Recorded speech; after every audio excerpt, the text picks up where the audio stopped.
महाकवी भास यांचं एक नाटक आहे स्वप्न वासवदत्त.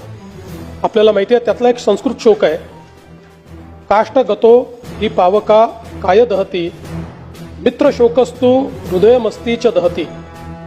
याचा अर्थ असा आहे की लाकूड जळते तेव्हा तो अग्नी केवळ शरीर जाळतो, पण मित्रशोक हा हृदय आणि अस्थिलाही अर्थात आपल्या अंतस्थ आत्म्यालाही जाळतो.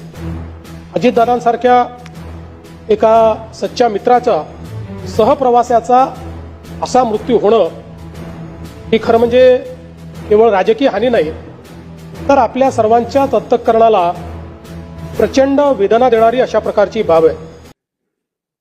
पण तो भ्रम आज या सभागृहाचं कामकाज सुरू झाल्यानंतर तुटला, कारण या सभागृहावर त्यांचं प्रचंड प्रेम. आज या सभागृहामध्ये ज्या वेळेला त्या खुर्चीवर त्यांना बघितलं नाही, त्यावेळेला ही वस्तुस्थिती मान्य करून आपल्याला आपल्या या नेत्याच्या शिवाय आयुष्य जगावं लागेल हे दुर्दैवाने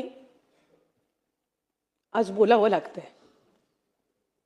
अध्यक्ष महाराज, खरंच या सभागृहाच्या भिंतीवर बोलता आले असते तर आज या भिंती सुद्धा बोलक्या झाल्या असता. असं कर्तृत्व 1991 पासून या सभागृहाने स्वर्गीय अजितदादाच्या रूपाने हे आपण बघितलं आहे. आणि संपूर्ण महाराष्ट्र मला वाटतं 2 दिवस टीव्ही समोर बसून होता आणि माझ्या नेत्याला असताना त्यांचे अश्रू हे खरं तर सांभाळता आले नाही. तर अनेकांच्या बोलण्यावरून ज्या पद्धतीने त्यांनी त्यांच्या भावना व्यक्त केल्या स्वर्गीय अजितदादांच्या बाबतीत, तर दुसऱ्यांना सुद्धा ते ऐकत असताना त्यांचे अश्रू हे सांभाळता आले नाही. द्यायचो की 2 बटणं काय बघता, आतमधलं हृदय बघा आणि हृदयात कोण आहेत ते बघा.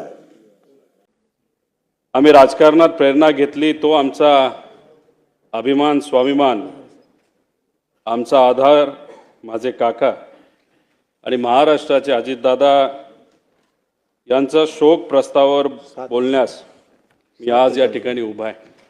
मला खात्री आहे की दादा जर आज आपल्यात असते पुढची 15-20 वर्ष तर नक्की दादांची क्षमताच एवढी होती आणि ॲक्सेप्टेबिलिटी एवढी होती की दादा भविष्य काळात कधी ना कधीतरी महाराष्ट्राच्या प्रमुख पदावर नक्की बसले असते, याची माझ्या मनात कधीच शंका नव्हती.